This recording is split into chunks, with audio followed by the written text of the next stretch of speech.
Okay. So yesterday we were speaking about creating a positive environment in your home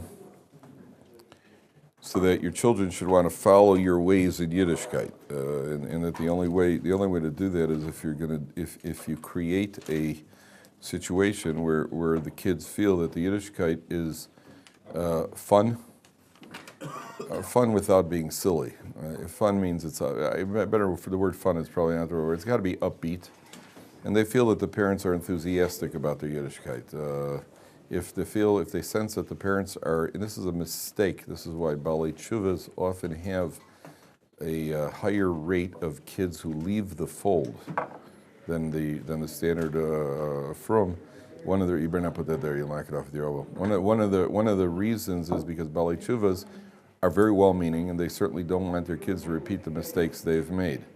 But then they turn in the screws too tight, and you got to leave kids room. If the kid feels, don't make that, you're all over them, and the kids push back because they feel that it's just too tense.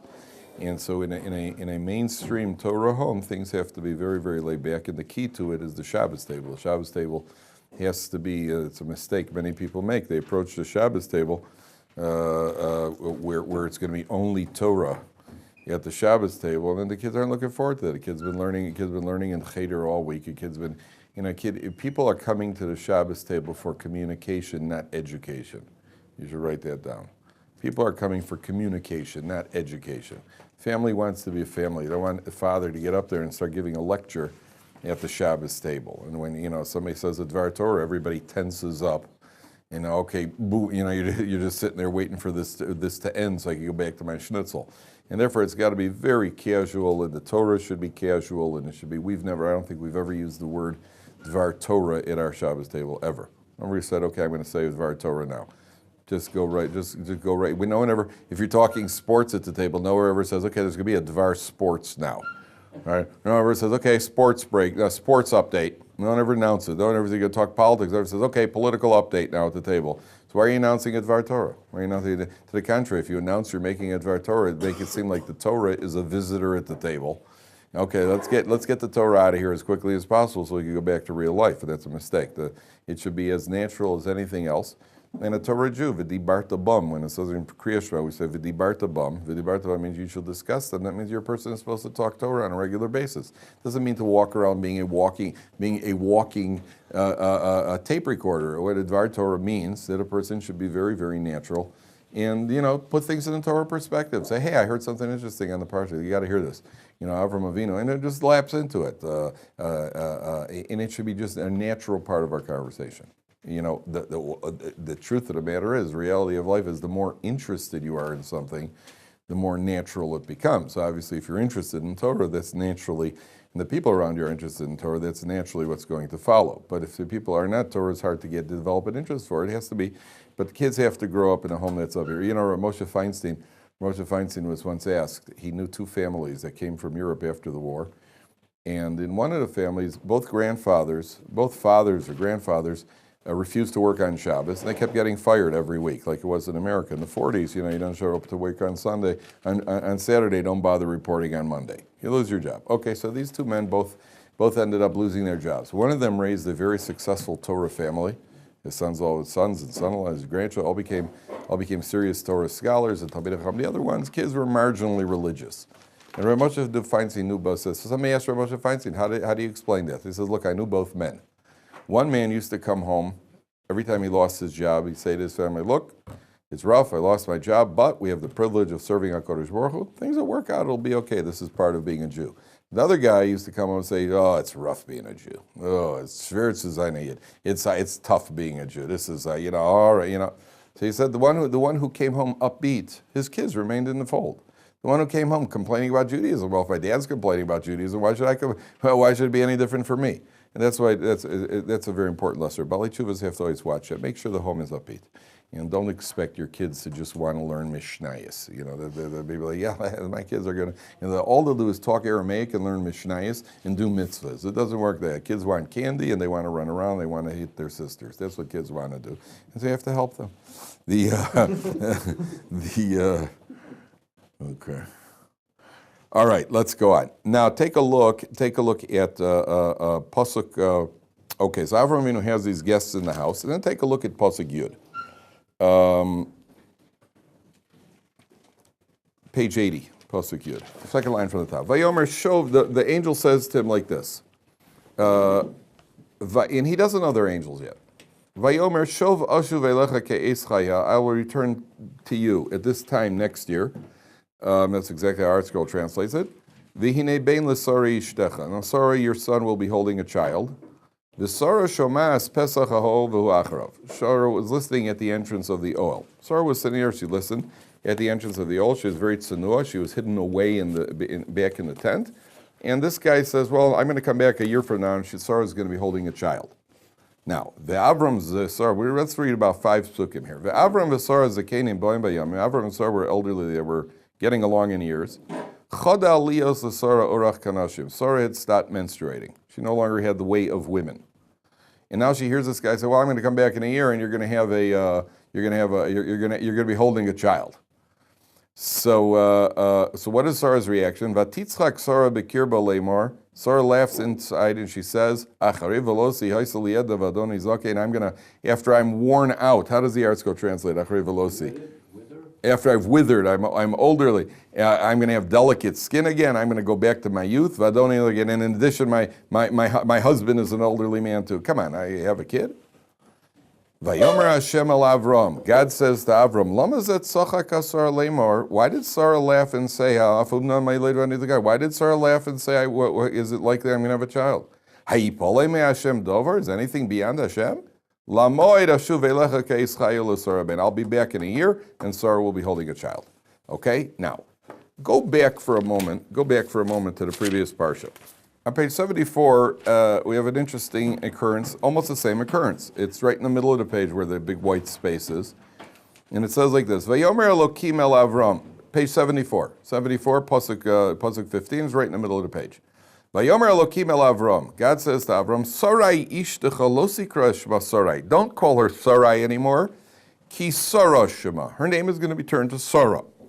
And then you know what's going to happen? Uveirachti osa. I will bless her. V'gam nasati mimena l'chabein. And I will give her a son. I will give you a son from her.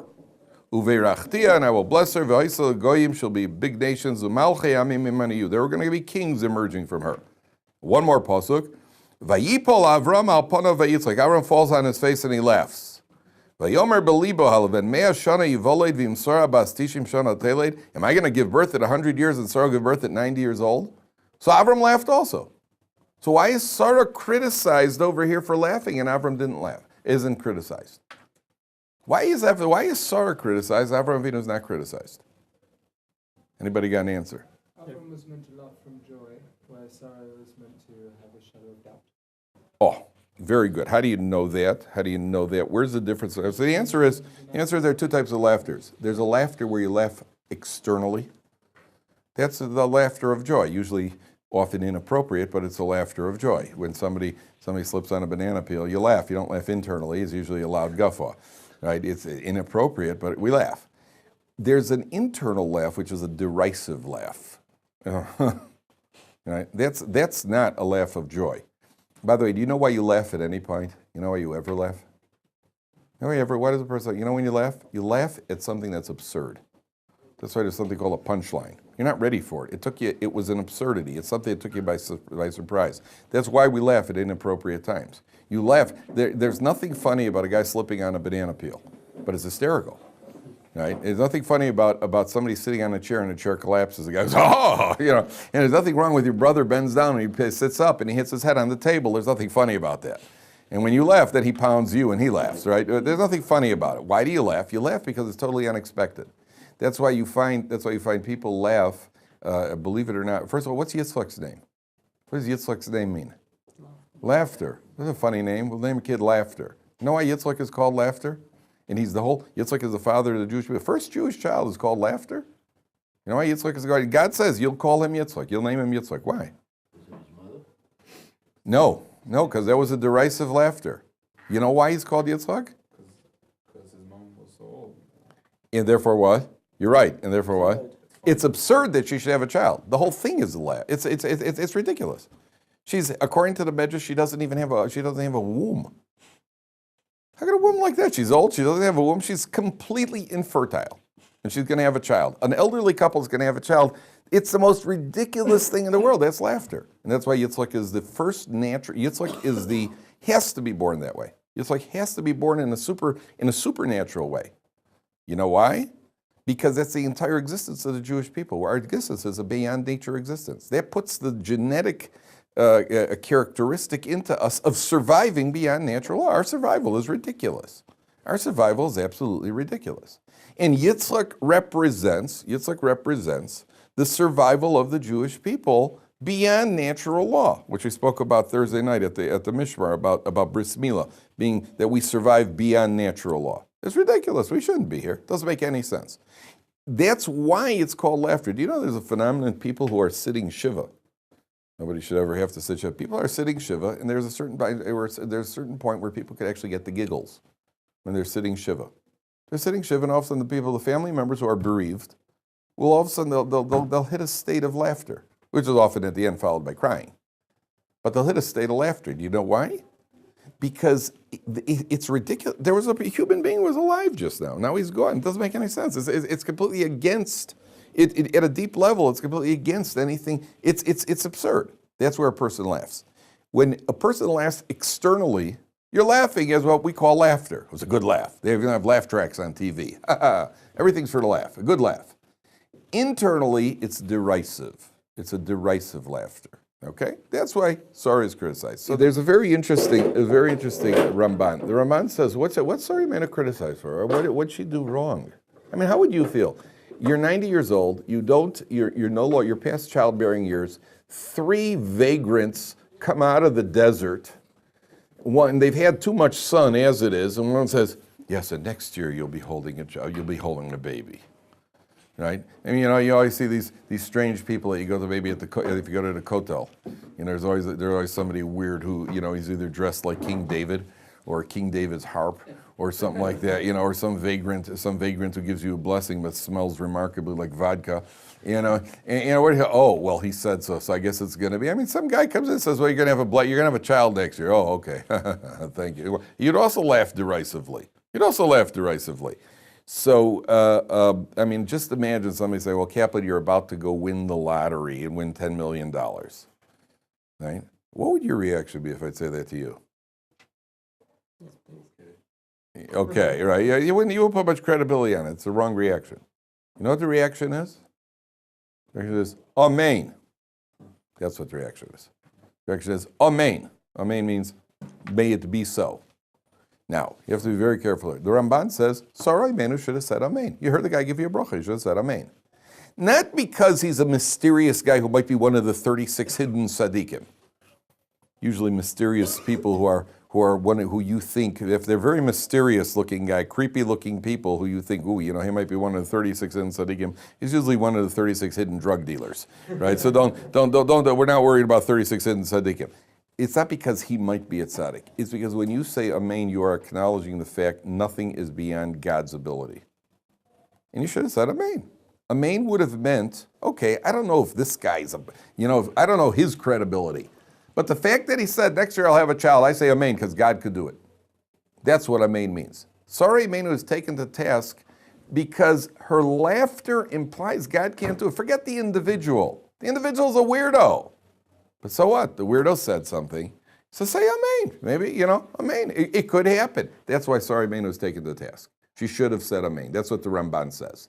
Because you can't fault her under the circumstances. On the other hand, come on, you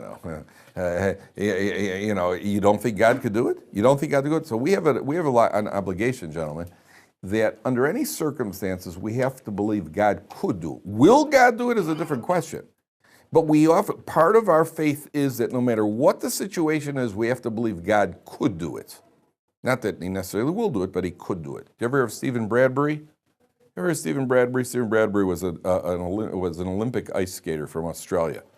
Stephen Bradbury was running fourth in the Olympic finals. You know, there's like an American and a Russian and a Frenchman. It's not the beginning of a joke, by the way. There's an American, a Russian, and a Frenchman, and Bradbury was a distant fourth behind them. Now, about meters from the finish line, one of them tripped. He tripped the second guy, and he tripped the third guy. So Bradbury skated around them. This is going back, I think, in the early 90s, or late, somewhere in the 90s. Bradbury skated around them, and he won the gold medal. And they were so close, they crawled for silver and bronze. They crawled to the finish line for silver and bronze, and Bradbury won the medal. So the Australians were celebrating because it was the first time they ever won a gold medal in the Olympics, in Winter Olympics. And now, how did Bradbury get to the finals? Because in the semifinals, he was running fourth. And the guy third, only the first three qualify for the finals. The guy running third tripped. So Bradbury skated in and he got third place. That qualified him for the finals. He even said afterwards, part of my strategy was hoping people fall. That's what he said. In Australia, there's actually an expression, to do a Bradbury. To do a Bradbury is when something extremely unlikely happens. That's a Bradbury. To do a Bradbury. It became an expression. Because that's a fundamental part of belief is that no matter what the circumstances, God could if he wanted to. That's part of the belief. And that's why Tzara Rabbeinu was taken to task. Okay. Let's go on. Now, let's go on to these people of Sodom. Very interesting people. God comes to Avram Avinu, and in page 82, fourth line from the top. Very interesting little discussion here. So it says like this: Vayomer Hashem. God says to Avram Avinu, Zakas Sodom va'Amora ki raba. The cry of Sodom and Amorah is greatly increasing. V'chatosam ki kavda. Their sin is very, very heavy. Erdona ve'ere. I am going to go down and see, says God. Hakitza'akosa haba elai asu kala. If, like that cry that's coming from that city, they've indeed done that to cause such a cry, we'll explain this in a minute, kala, they're going to be decimated. V'imlo, if it's not like I thought, eida'a, then I'll figure out what to do with them. Then I'll punish them, but I won't completely annihilate them. So obviously there's no doubt in God's mind. There's no doubt in God's mind what's going on in Sodom. And the Torah is teaching you over here that a judge, before passing judgment, a judge of flesh and blood, should learn from God, accept evidence only. You have to go down and examine it. You have to see it before passing judgment. Don't rely on something that you hear. You have to actually see it when passing judgment in any situation in life, other than in court where two witnesses. If two witnesses report it, then it's a valid testimony. But a judge can't judge based on hearsay. A judge can't judge based on hearsay. Hearsay you find out in life, the older you get in life, you find out that all the rumors is generally not true. It's often exactly the opposite of what people said, and you learn that don't rely on hearsay. That's what the Torah tells you over here. So God decides he's going to go down, and he's going. If the cry is as it sounds, he's going to destroy these people. Now we mentioned yesterday the people of Sodom were incredibly cruel. They had laws against doing chesed and doing tzedakah and so on. Now I want to show you one Rashi. Rashi says, second column, top line. V'rabosenu dorshu, Chazal have said in the Medrash, Gemara says this, Hakitza'akosa, is it like Huriel? It's in the feminine form, which now you guys are experts at, masculine and feminine, because of learning Gemara Kedushin, so you guys have mastered the masculine and feminine tenses from the Gemara. Hakitza'akosa, is it like Huriel? What does that mean? Tza'akas riva achas, the cry of one young lady, shehargoa b'misa mishuna, they executed her in a very, very cruel form of death. Misa Mishuna means a strange death. They tortured her to death. Al Shidnos the Muslim because she fed a poor man. So the Gemara says there was a poor man hanging around Sodom, and the law was nobody's allowed to feed him. And yet this poor guy was mysteriously staying alive. So they they did an investigation. Somebody's breaking the law of feeding poor people. So they saw there was a young lady who was going down to the water hole, and she had food that she was sneaking to this poor man at the water hole. So they arrested her. She broke the law. You fed poor people. So what did they do to her? The Medrash says they smeared her with honey, and they removed her clothing. They smeared her entire body with honey, and they put her on the roof, and the bees stung her to death. That's what the Medrash says. That's what the Gemara says. They tortured her to death, okay? You know, anything the Gemara says has unlimited depth. What's going on here? What's really going on here? Oh, you can't think of a better way to kill her? All right, I agree that that's a good way to discourage that sort of behavior because, I mean, for 24 hours she was probably yelling and screaming, and everybody asked, well, you know, why is she screaming? And they said because, you know, she was feeding the poor people. So I guess they desisted after that. That's a very good way of convincing people. You know the story about the Sultan? You ever heard the story about the Sultan? Apparently the sultans in general were never very friendly people. But there's a story I once heard from Rabbi Victor Miller. You've heard of Rabbi Victor Miller? So he said there was once the Sultan built a bridge. And one of the people in the valley burnt down the Sultan's bridge. And they caught the guy. So they took a long pole and they sharpened it. They sat him on the pole. And over the next 24 hours, he expired amidst cries and screams. And everybody in the valley heard him. And then after the guy died, the Sultan built the bridge again. And guess what? Nobody burned down the bridge. Right? There's a certain language that people understand. So you put a girl up on the roof and she screams to death. So that's certainly effective if you want to put a stop to it, but there's got to be something more to it. There's got to be something more to it. So I think the depth of the Medrash is trying to communicate an idea. So the Medrash says like this. For example, there was a law in Sodom. There's a law in Sodom that the Gemara says that if you punch somebody and drew blood, he has to pay you for drawing blood. Oh, that sounds ridiculous. You really think so? I mean, they went around punching people. Okay, you owe me $5. What does that mean? What does that mean? What are they telling you? We're not. These weren't. You're not talking about clowns. What does that mean? So I think that we should know better than anybody else. Don't they have a phenomenon in the Western world of blaming the victim? There's something called blaming the victim, where somebody's on trial, and a guy's on trial for assaulting a woman, and they put the woman on the witness stand, and they just absolutely schmetter her. And they let the guy off because somehow it was her fault. You understand? It's a description of a distortion of justice. In any country that's going to be corrupt, there's got to be a distorted judicial system. So what happens over here is they put her up on the roof with the bees. You know what's really going on here? I think. Girl comes over and they say, okay, listen, you're feeding the poor man. We're going to execute you. We're going to smear you with honey. But you know what? We're going to do you a favor. We are of the opinion there should never be a welfare state here. As Ronald Reagan said, let them all pull themselves up by their bootstraps. That's what Ronald Reagan said. We don't want a welfare state. You're a do-gooder. You're a leftist do-gooder, a liberal. You know what? We're going to help you out in your project. We disagree with your project, but we're going to help you out because this is what you want to do. We're going to, if you're concerned about making sure everybody's got enough to eat, why are you stopping with human beings? You ought to feed the wildlife too.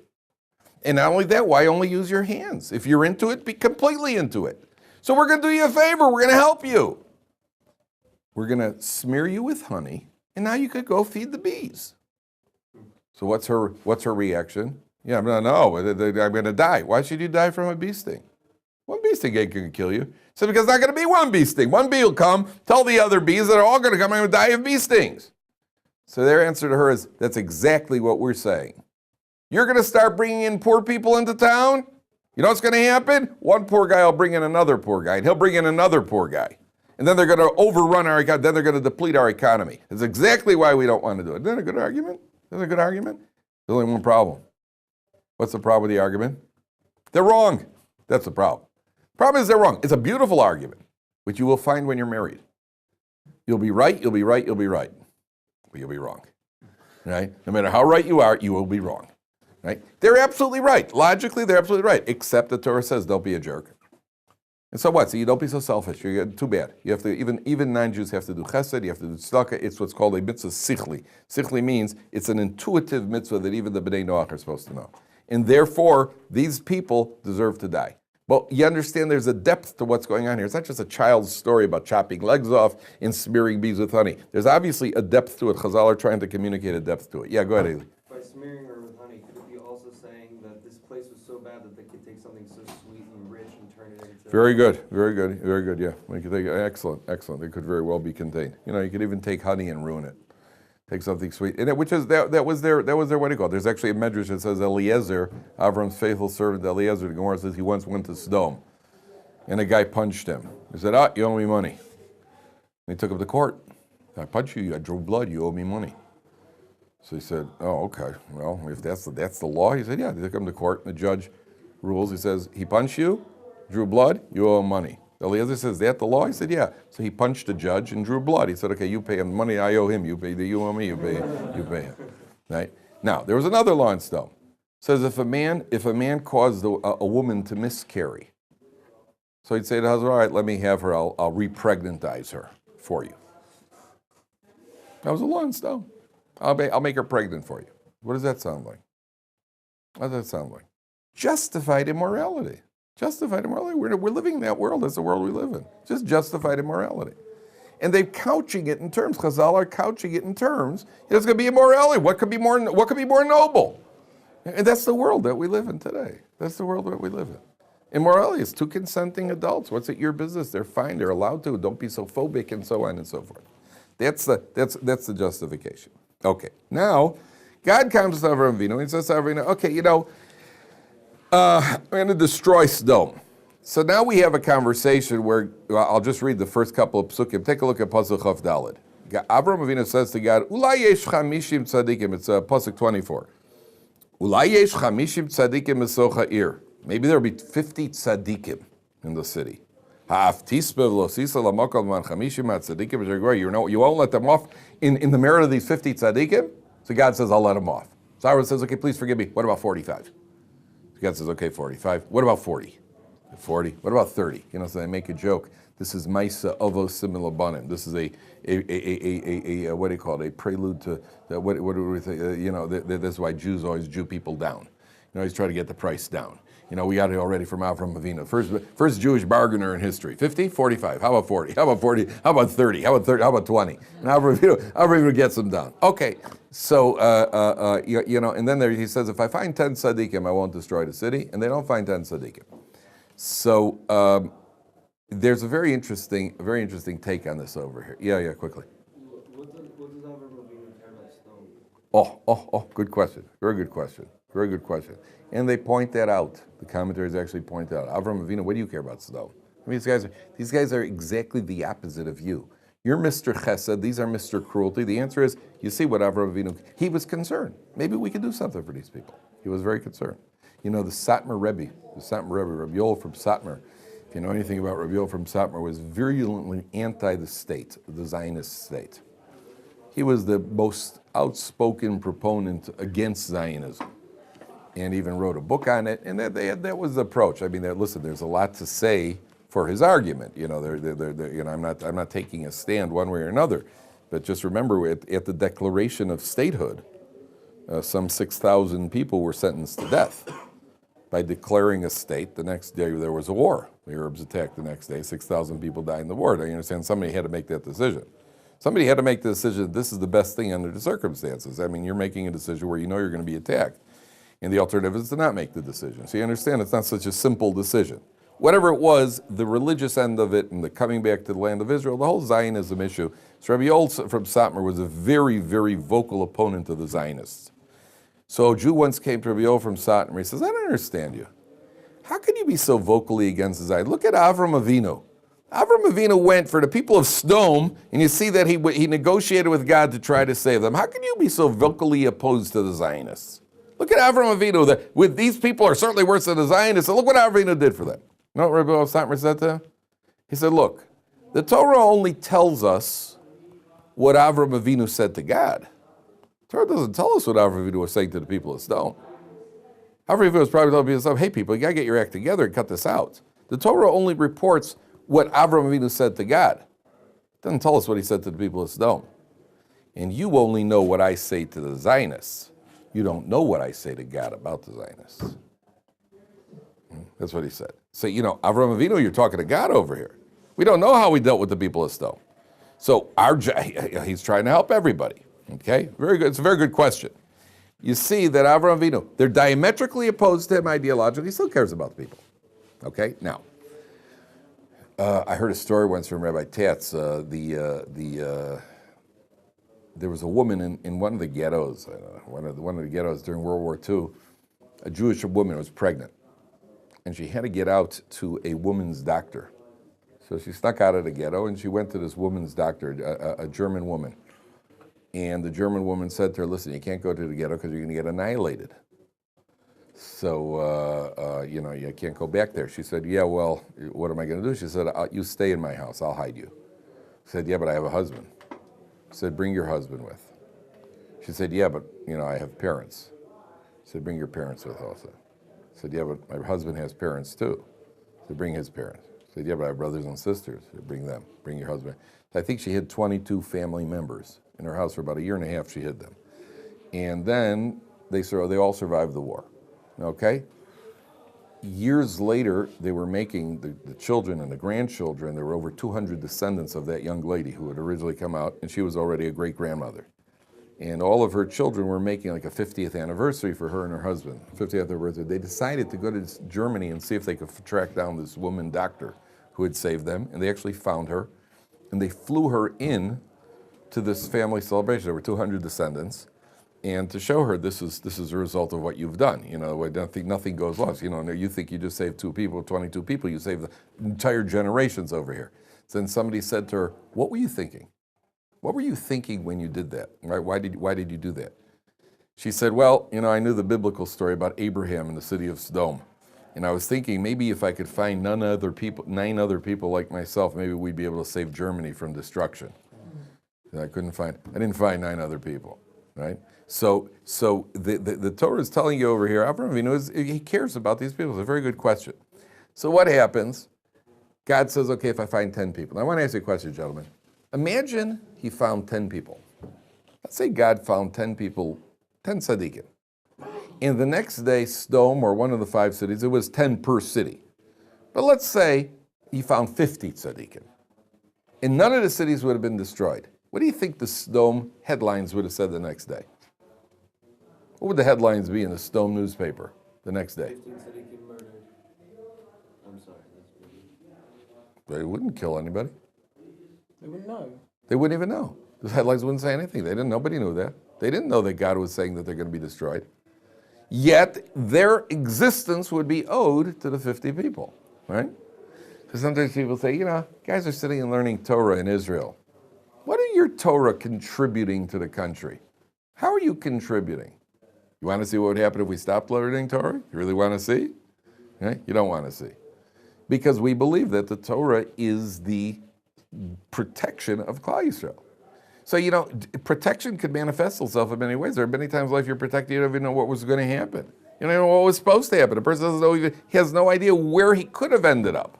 That's what the Torah is doing for us. So the people of Sodom, they're teaching us, nothing would have happened. No headlines, because nobody knew about it. Do you know what decrees God has for the Jewish people? If we wouldn't be learning Torah and the Torah would be deflecting all the decrees, that we don't know.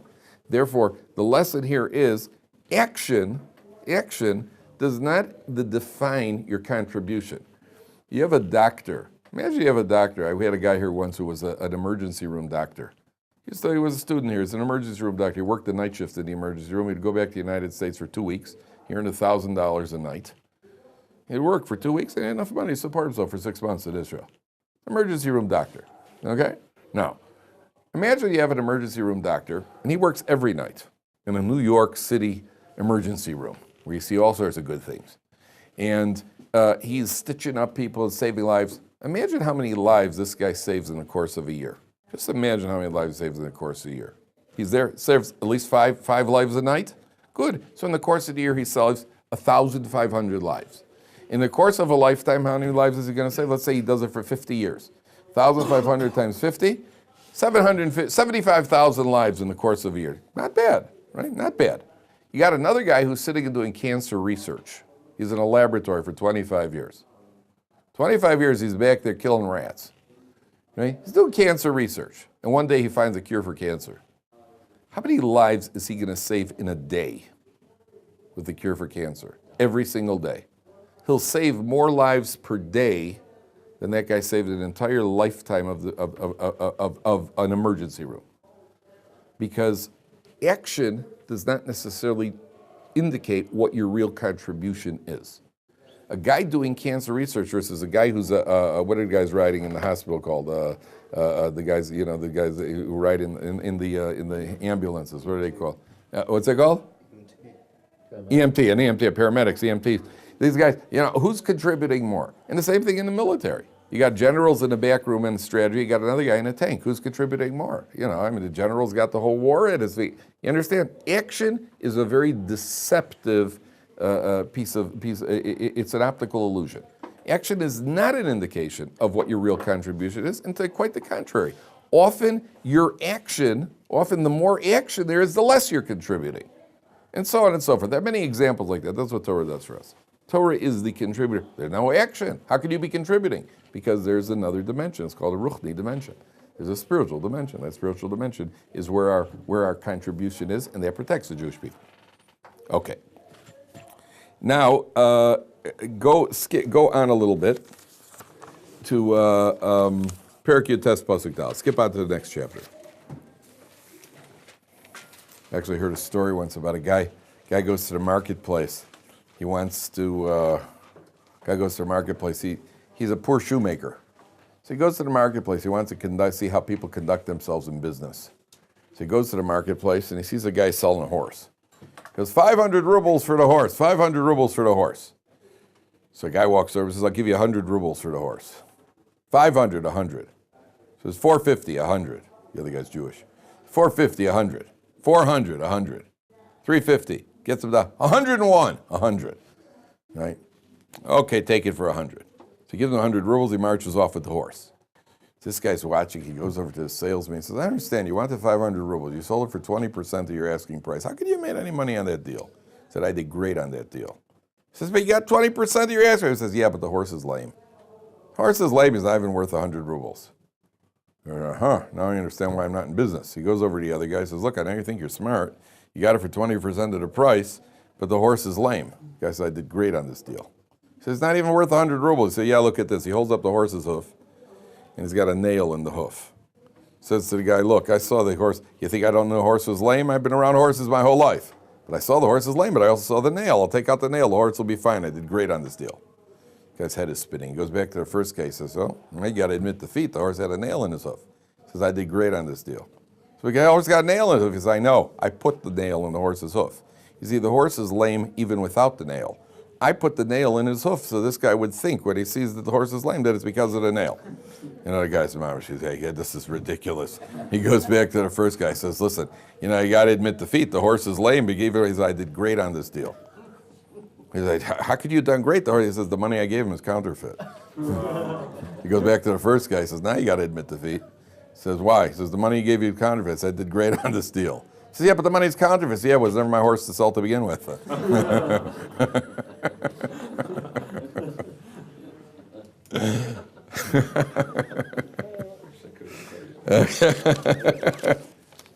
All right, take a look at Perek Yud Tes Pasuk Aleph.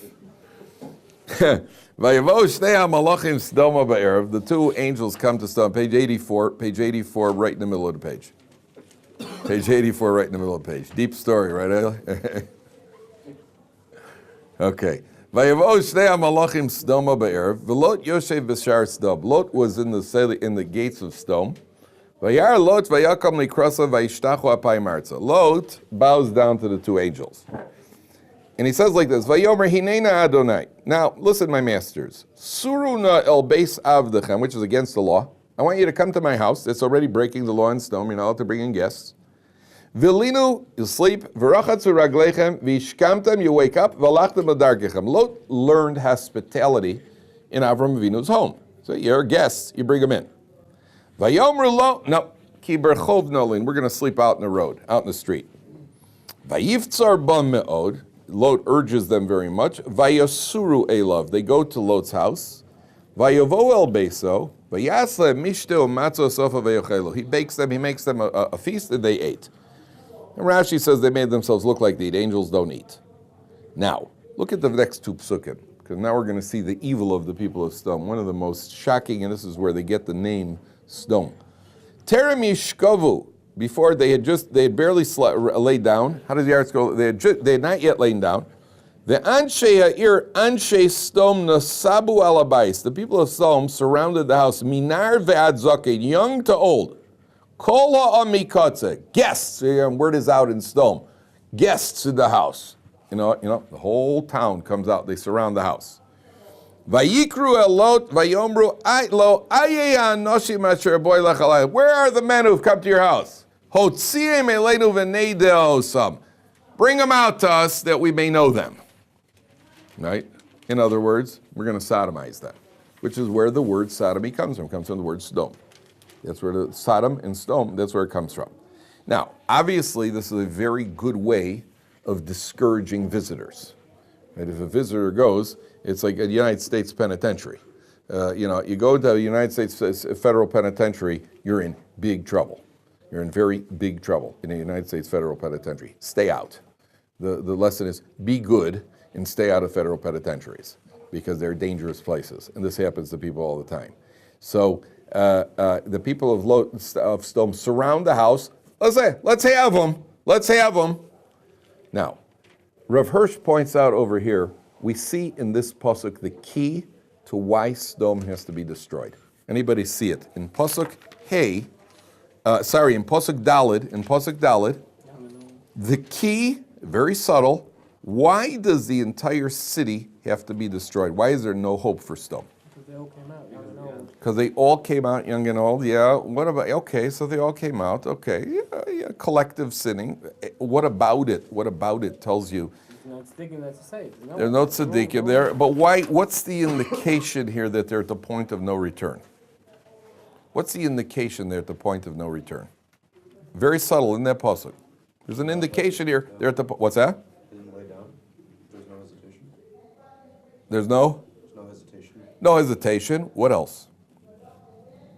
It says minar ve'ad zaked, young to old. What that tells you is who's the initiator of this?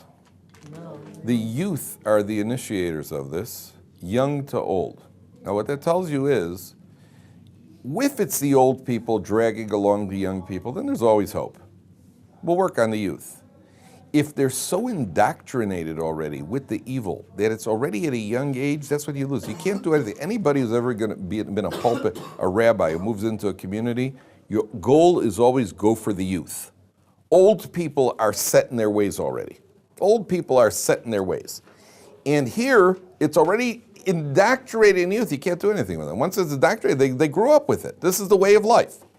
At that point that they're indoctrinated, there's no hope. There's no hope. It's one thing was the old people did it. Okay, so we'll deal with the young people. We'll re-educate them. But when it's the young to old, your chances of re-education are basically nil. And therefore the Torah says they're going to have to go. The more the youth are corrupted, the less chance you have of doing anything about it. Old people are always, they're over the hill anyway. But the young people you have hope for. The young people you always have hope for. Let's say if you're ever involved in a community, any community, or as a rabbi, or as assistant rabbi, or youth director, whatever it is, always go for the youth. Old people are set in their ways. Leave me alone. I'll give you a donation. Just get out. They just leave me alone. I want to sit down and eat peanuts and watch TV and stop bothering me. Don't be such an ideologist. So that's idea number one. Idea number two is that you have, let me ask you a question. Who do you normally expect to be involved in more liberal behavior, young or old? Young people are more liberals. Old people are much more conservative. And they're critical of the young liberals, even though they were probably young liberals themselves. Right? They're very intolerant of the excesses of youth, even though they were Mr. Excess themselves.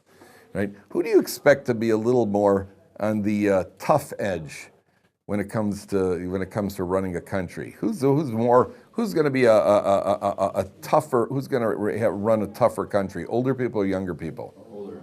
Yeah, usually older people. The Archie Bunkers of the world. Let them like Ronald Reagan. Let them pull themselves up by their bootstraps. The younger people are all into charity and everything. Let's help the people in Biafra. There's always somebody starving in Biafra. Let's help the people. What are you helping the people in Biafra for? Let them help themselves.